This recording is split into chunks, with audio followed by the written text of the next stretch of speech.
Hi, everyone. This is Marilyn Bradford, and I would like to welcome you to my Left Turn podcast. What is your left turn? Writing a blog, parenting in a different way, letting go of the old because you are aware of something greater. Left turns are choices we can all make.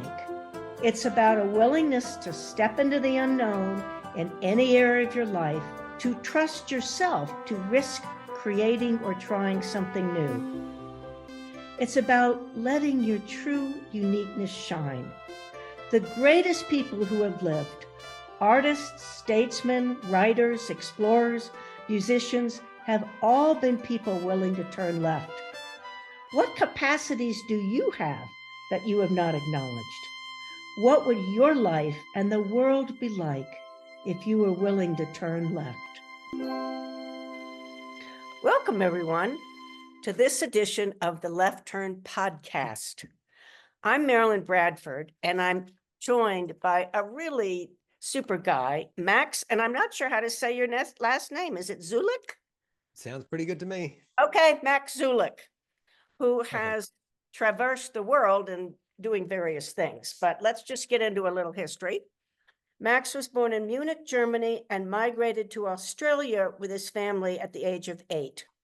Always sensing he was different, he explored a plethora of modalities before discovering the transformational tools of access consciousness, which both saved his life and continue to change his life. I like that. Yeah, that's very true.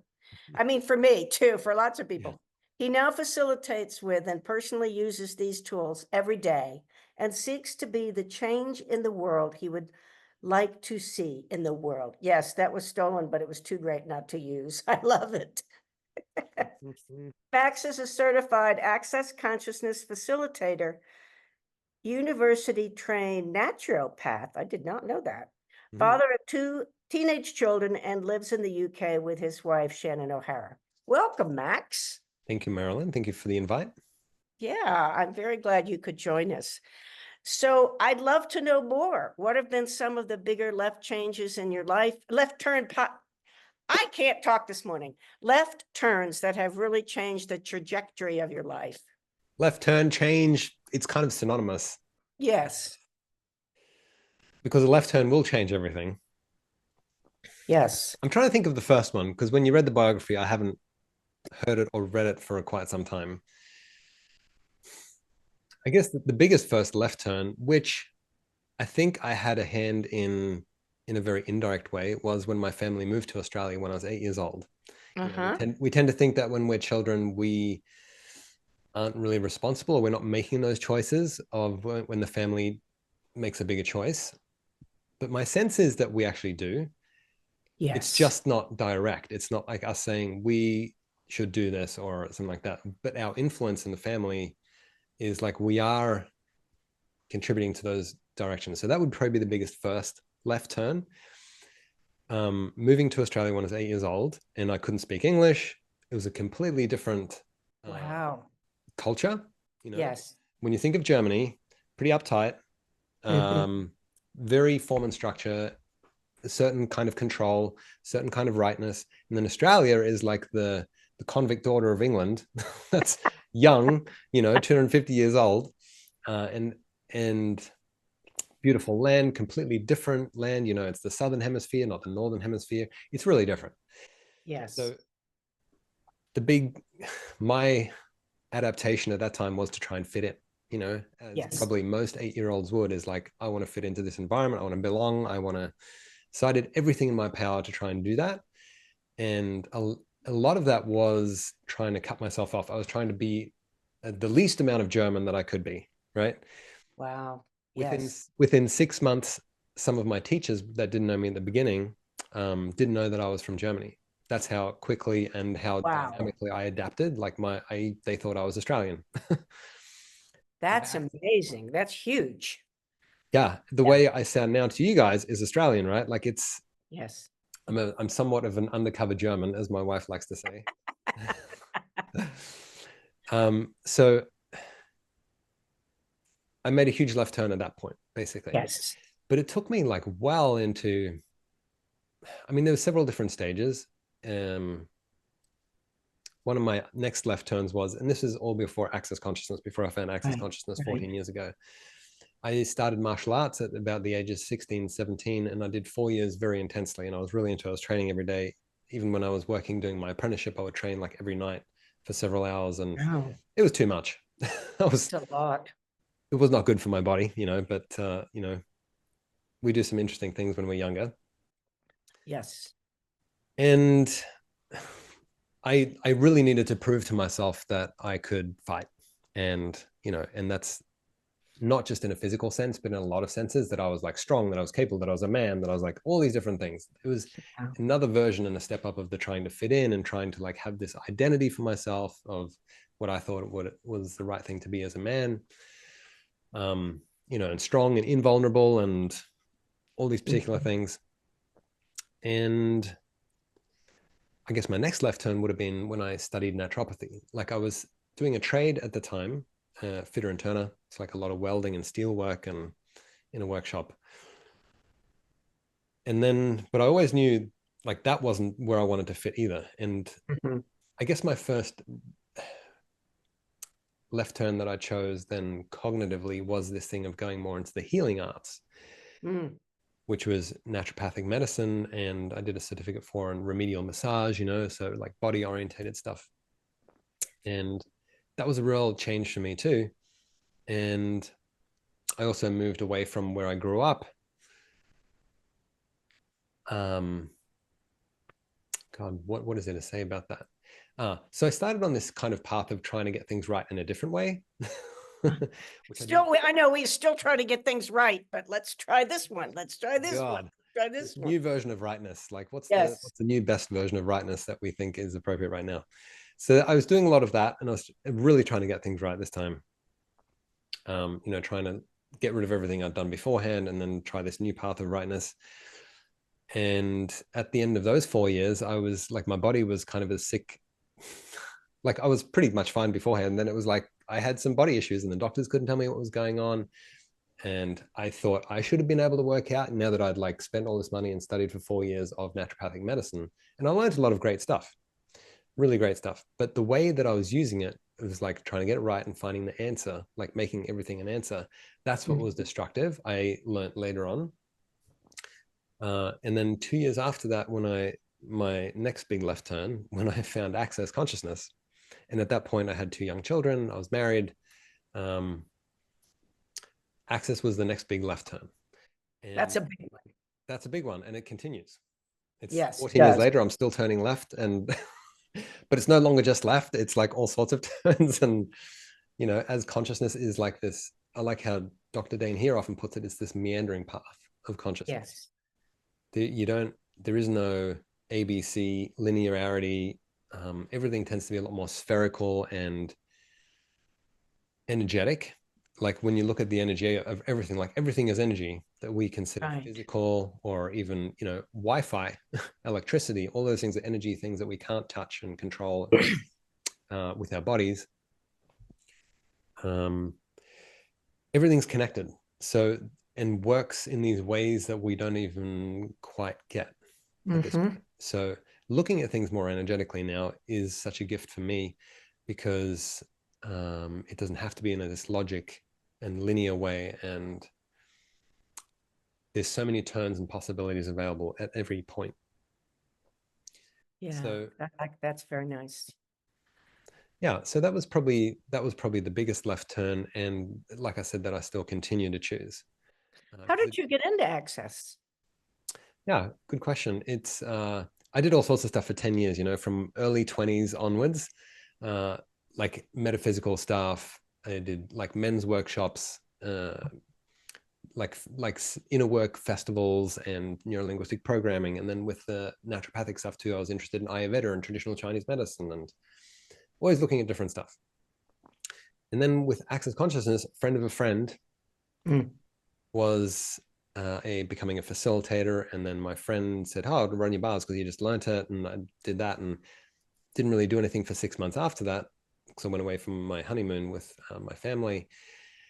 And then when I came back, they were doing some intro workshops. Simone Milasas, Stephen Outram, Liam Phillips, Chris Hughes on the Sunshine Coast near where I lived. They were doing some intro classes every second week. So I started going there and I was like, holy shit.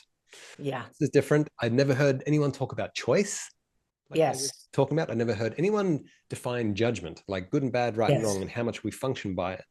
Never heard that. Yeah. And I was like, holy wow, this is different. And they're talking about stuff that no one else has talked about, I've heard about in the last 10 years. It's really interesting. And then these pragmatic tools to use as well. So that was basically it. I did bars class, foundation class. I attended the level 2 and 3, which is now the choice 4 possibilities with Gary that December. And that's where I met Shannon. And, you know, the rest is kind of history from there. Well, the rest is a lot of left turns, I think.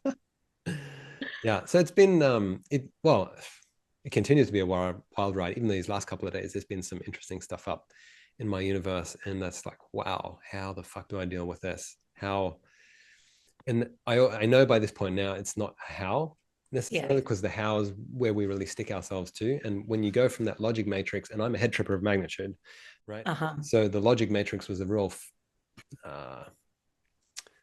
one that I loved often. But now I know better than to go into the logic. And now it's sort of just like, okay, more questions. Okay, what's possible here? How does it get better than this? And what is this? You know, to discover what I'm actually aware of, and being aware of my own reactions that come up in regards to things. Like if I have a really strong reaction to something, I know there's something relevant there. There's an awareness that I'm not willing to have. There's more to explore. Yes. Right?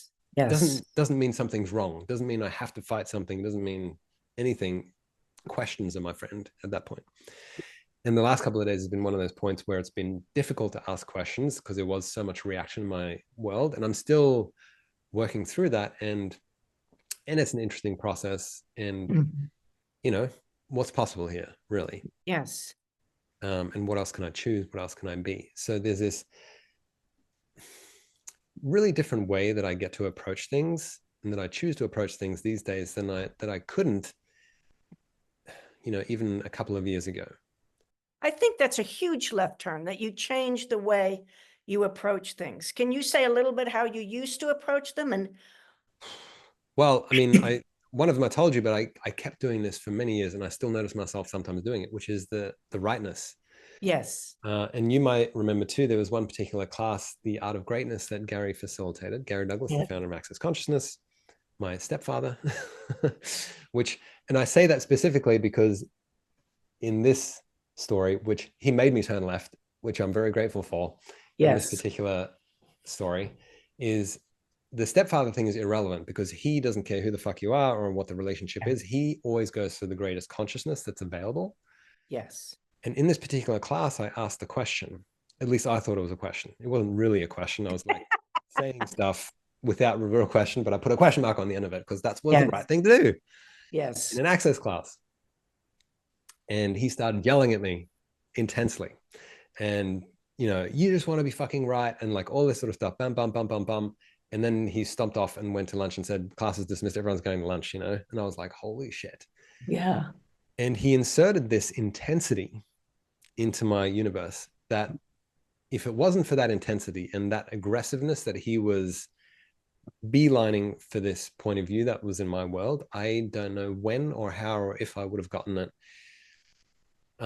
This thing of how everything up until that point in my life was I was trying to get it right, or I was trying to be right.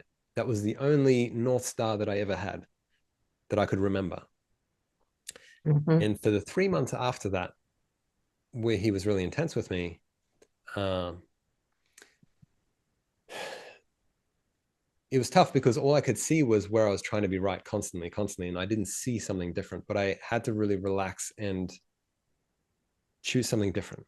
A left turn, which, like I said, he kind of forced me to do it, but it was the perfect moment. And I don't know how I would have taken that left turn by myself, essentially, but I needed to take that left turn in my life because just going for rightness is so destructive. I couldn't receive anything outside of that. Anything I could only do, whatever I defined as that's the right thing. And that, because I defined access in my life as being the right thing, you know, and that's how people get very zealous about whatever their point of view or organization or thing that they're into is. And that's not what access is, you know, and that's, Yeah. he saw that opportunity, that little crack in the door, and he put his foot in there and sort of jammed it in a bit more. And then I've had to kind of like hold it open and keep going, because it's an interesting path. It's such a reference point for me. Rightness, like what else do you choose then if you can't like go for rightness? It was like my thing. And sometimes still like I just notice it, but now the cool thing is, so many years later, I get to notice it and be like, oh, okay, there's that thing, but I don't, it's not everything, it's not the only choice that I have and the most valuable thing, and I get to have other choices now. So that's so cool. That's really a big left turn, that when Massive. we come to the awareness that we actually have choice. It's not Yeah. just one or two, it's not polarity. Yeah. Yeah. And choice not being tea and coffee, choice being like the infinite universe.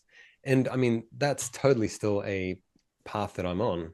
And all of us, is my sense, is like, and we all have our own meandering path of discovering how it is to be with infinite choices. Because Yes. what I've done so much is try, like, oh, I can't because of this, and I can't because of this, and I can't because of this, to narrow down what my array of choices is, so it's like easier, quote unquote, or more manageable, or not so overwhelming. Or, but then I love that question of like, would an infinite being choose this, that Gary Right. asks, and is like one of A the limited menu. Yeah, and it's like, no, an infinite being wouldn't choose this. They could have an infinite menu of choice, and then choose whatever they want. Yeah. Essentially, which is a really different point of view. Definitely not one that I grew up with, and definitely not one that most people are willing to even go near.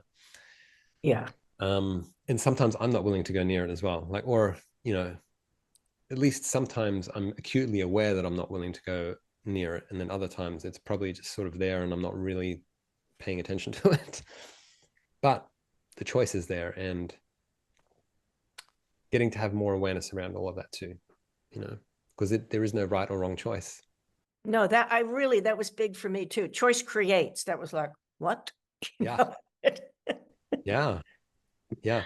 And piece by piece, like getting more like this thing of choice creates, I've been interfacing with that more, not just as a theoretical good idea, but really noticing certain choices or points of views that I have, like beliefs, where that's constantly being created in my life, and really looking at those and being like, okay, what else can I choose here? And what's this fascinating process of letting go of this thing that I think is so valuable and so important, and not having to change it. Like, I'm not like, well, I'm wrong if I don't change it, which is how I used to go about, I need to change something, like the right and wrong thing again. Well, it's the right thing is to change it and to choose, for example, to want to be a millionaire. And the wrong thing is to do this other thing. But now I see it a lot more as, okay, I have this belief and this point of view. What would I actually like to choose? If I don't have to, there's no should, which is just other forms of judgment. What's the choice that's available here that I'd like to make? You know, what is that for me? Not for everybody else that I've heard talk about it, but what is it actually for me? And that's interesting, because that's when you really interface with your choice. Yes, exactly. Yes, that's Like, very well put. Right in your face. yeah. Yeah. Yeah. So, have you done any left turns in family or relationships or anything like that? Has that Yeah, a most part definitely. of things? I mean, yeah, I guess it was a year after I got my bars run for the first time, 6 months after I started engaging with the classes, is when I separated from my then wife.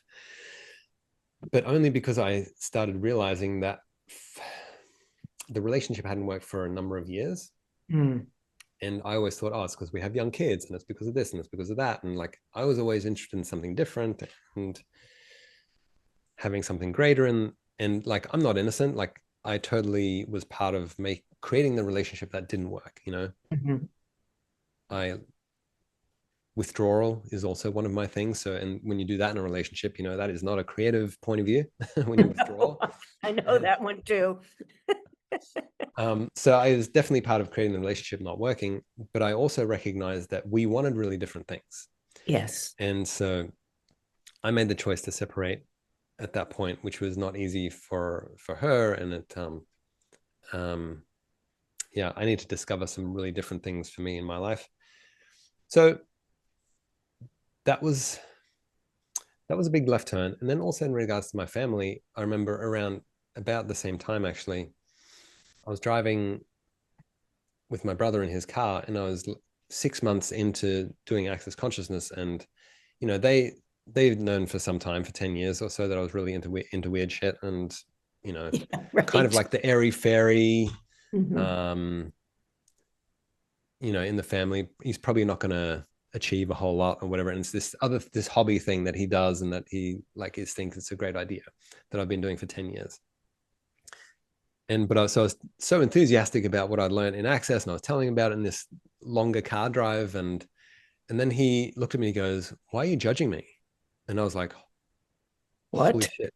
Yeah, it just, that was like, talk about left, that completely came out of left field for me. And I was like, wow, I was expressing my enthusiasm, but he perceived it as a judgment, like maybe Mhm. that I was like better than him, or that, which is absolutely not my intention. Like for me, it was just the enthusiasm. And I'm sure I was like quite focused on like, this is like the best thing, but I was just talking about it from my perspective. I wasn't trying to push it on him or anything at that time.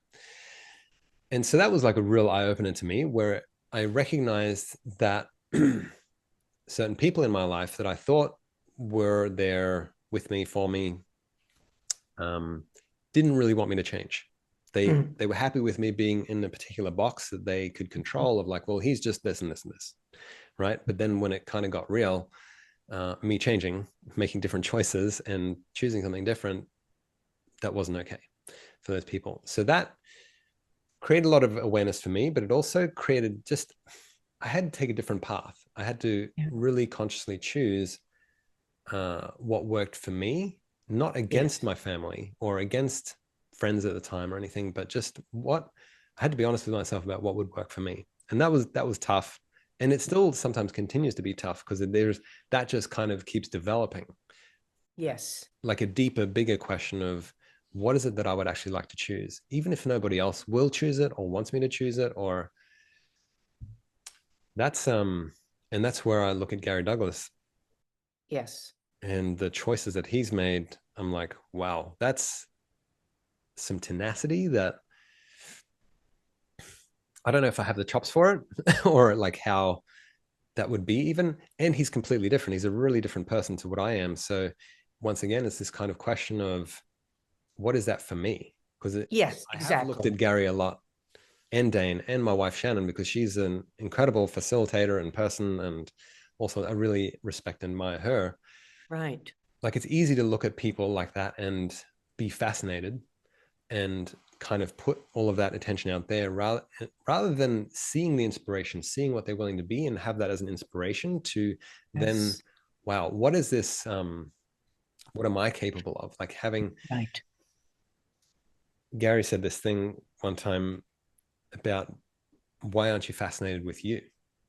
Oh, I like it. Why are you fascinated with other people? Why aren't you Yeah. fascinated with you? And that's Yeah. not this like navel gazing, self-centered point of view. It's just like, we don't we don't tend to be fascinated by ourselves and like see the magic, the beauty, the capability, and the choices that we could make. We tend to like put it outside of ourselves. And Yes. that's, I noticed how I just did that so much. And now it's, I get to have this, I can be inspired, and I can receive from that what they're willing to be and what they're willing to choose, in a way that like then grows everything, rather than separate from it and like put Yes. them on a pedestal, put me somewhere Yes. else, which then locks me in a weird way, and like doesn't create anything good, you know? It's that this reality's comparison and yes. Yeah. Yeah. And that it's like a competition somehow, or like it can go into that sphere, or it can go into all these weird places, but not in this like mutual inspiration, and we can receive from what someone's willing to be and what they're choosing. Um, yeah. So it really continues this left turn. And like I said, the last couple of days have been like, oh, wow. And I still don't even know where that's going yet, and what else is possible. But I love that. That's just so crucial and critical to our own keeping going is not idolizing anybody, but being so grateful for what they've chosen and what's that for me. Yeah. I think that's really an amazing message, Max. And what's my version of this? Yeah, exactly. Like what could that look like for me, or what could that be like for me? Where's the joy there for me? Like, which I also really love, having joy as a reference point for choices, rather than the rightness, like I was talking about beforehand. Yes. Shannon, my wife, was doing a class one time, and she said, she was talking about ease, joy, and glory being the compass for your choices. Because we have this mantra in Access Consciousness: all of life comes to me with ease, joy, and glory, right? And yes, at least it's called a mantra, but it's something that if you either say to yourself a lot, or you be that energy, or you look at what that is for you, all of life coming to you with ease, joy, and glory, like coming to you with ease and joy and glory, and what that is for you, it can be this incredible left turn that keeps on giving. And she mentioned in this class about how she chose to have ease, joy, and glory as reference points, as compasses for her choices in her life and stuff. And I was like, oh, wow. So I started adopting that too, and discovering what ease was for me, what joy was. Glory is still a discovery process. It seems like ease comes first, and then you get to the joy element, and then the glory is like this. Whew. Yes. It's a little more elusive in a way, or something. It's like more engaged than the others. More you can have engaging ease and joy for yeah. yourself, but glory then is like other people start receiving, or you start interfacing with other people and things and so forth, the universe in a way that's different, at least from my perspective. No, I think that's been true for a lot of us. Yeah. So this different way of looking at choosing, what if the choice was for greater ease, greater joy? Yes. Like, not just for me, perhaps maybe for the other people in my life, perhaps for everybody. Right. Maybe they didn't even recognize that that's more ease yet, or joy. But we can have that awareness. Well, thank you so much, Max. Is there anything else you'd like to say to people about this whole process, or?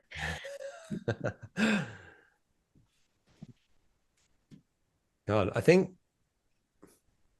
you for letting me talk a lot.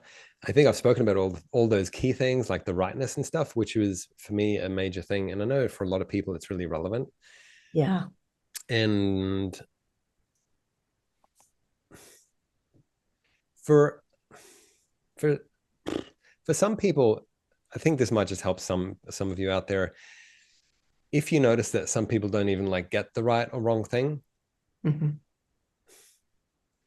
they're probably not as interested as you are in having something different.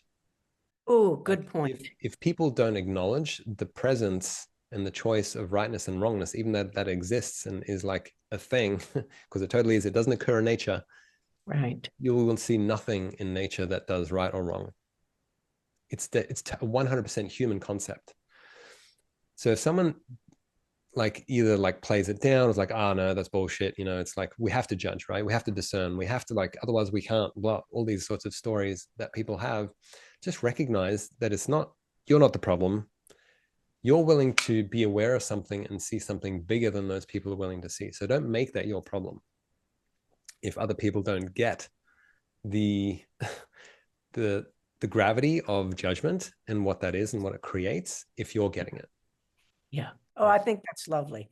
Thank you, Max. And thank you so much for coming on. This was really a delightful conversation. Inspiring. Thank you, Marilyn. And thank you so much for the invitation again. Thank you so much for joining this episode of Left Turn. I wonder what embracing left turns could create in your life. What magical possibilities might show up. Remember, when you choose left turns, you are joining a group of the most creative and brilliant people the world has ever known.